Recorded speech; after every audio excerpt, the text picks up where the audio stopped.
How's it going? Welcome back to the channel. It's been a while since I've done an update because I've just been trying to knuckle down and get it usable. Um, uh, Coming up, I've got a camping um, event where I need it to just basically just give me shelter. So what I'm trying to do is just get it insulated, get the sleeping deck in, just so I can use it. The outside's pretty much done.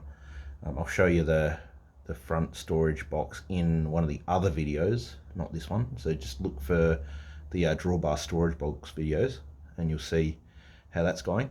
So I'll just run through. Now, looks untidy, you can see at the end there. What I should have done is bought some of the foil tape.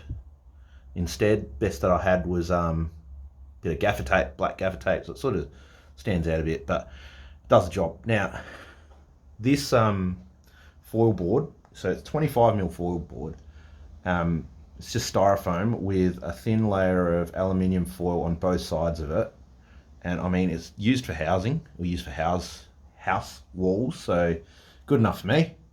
Now, most of my framework around here is 30mm, so it gives it a little bit of leeway there. It's meant to have a little bit of an air gap, but hey, we're working on a camper here, not a house, so any insulation is good insulation. Now, I'm going to apologise for the mess in here. The foil board is absolute mess to work with. You basically just use a big steel ruler and a box cutter, tape measure, and a Sharpie. And I mean, it ain't pretty, but as much as possible, I suppose you're trying to avoid cuts and joins. But I mean, some parts like down here is inevitable. You have to cut them up to get it to fit, which makes it look a bit ugly when you tape it up. But you try to close up all the gaps possible. I mean, I'm going to use a bit of foil tape to go. Well, I don't need to go over that because that all goes under the walls, the internal walls. But use a bit of foil tape on all of the joins, like up through here. There's some gaps that inevitably are there, and put a bit of foil tape over the steel tube. Well, you can see it all through here. But yeah, we're getting there. This has taken like half a day to do this. But you can already feel like it's about where I live here. It's probably about 12 degrees, windy and rainy outside. And when I'm sitting in there, it is quite warm, like the body heat inside. And I've only just opened the hatch up on the back here. So anyway, to wrap this up, makes one hell of a mess, but I mean, it's reasonably cheap. I prefer to do it with this material than with those fiberglass, what do they call them, the bats that they use on the house. Prefer to do it this way.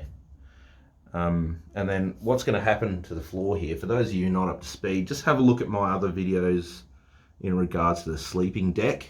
There's ply panels that go on top here, which is a sleeping deck, and underneath is storage. Anyway, I'm trying to decide whether I'm going to I've got some house isolation, which is like I think it's about 20mm. No, it's less than that.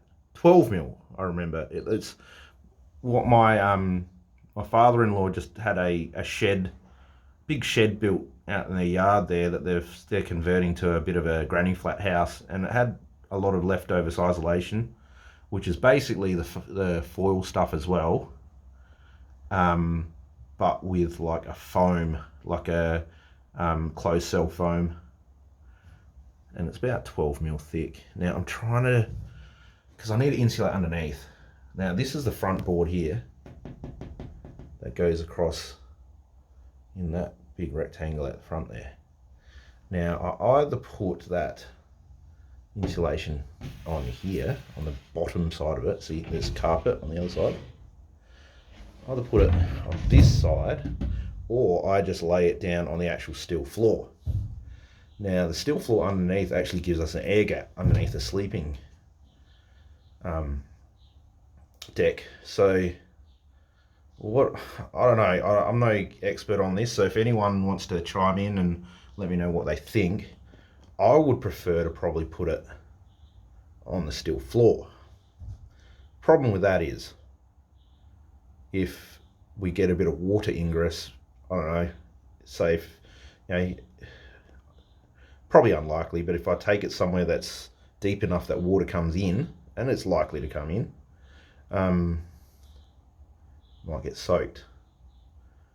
And it's actually easier to put it on the bottom side of the timber here. But anyway, that's the next thing to work out. Still working out whether I'll use that thin isolation, the housing stuff. Well, actually, they're both housing. This is used on houses as well. The 12mm stuff on the roof, so I can stick it on there, it's easy. Or I just stick to the 25mm stuff. Now I've got enough to do the roof. But yeah, I don't know. We'll see what happens. Sort of not completely winging it, but just winging it at the moment. Yeah, that's the battery there, and that's my 60 litre water tank. That's going to go pretty much right there in between the axles. I'm going to check if it will go underneath as well, but I prefer to have it there. Anyway, that's the update for now. What I'm going to do is out the back here, so this is the back, we're in the hatch, kitchen, galley area, whatever you want to call it. I'm at what would be the bench. So there's floor here, there's floor that goes down here, and then it goes to that sleeping deck which goes all the way across there. Now this wall here is where the galley or kitchen wall is, up here, and that goes down here. Now I'm just about to do the insulation on this part here. I don't know, I might just go all the way up to here. Got enough of it on both sides. And then I'm going to put in a sheet in that section right there. But I won't put a sheet here yet, or one at the front yet, because I need to put in I've got a extraction fan to go into the roof that I need to cut a hole for. So extraction fan, I meant extraction fans, there's two of them, one at the front, one at the back.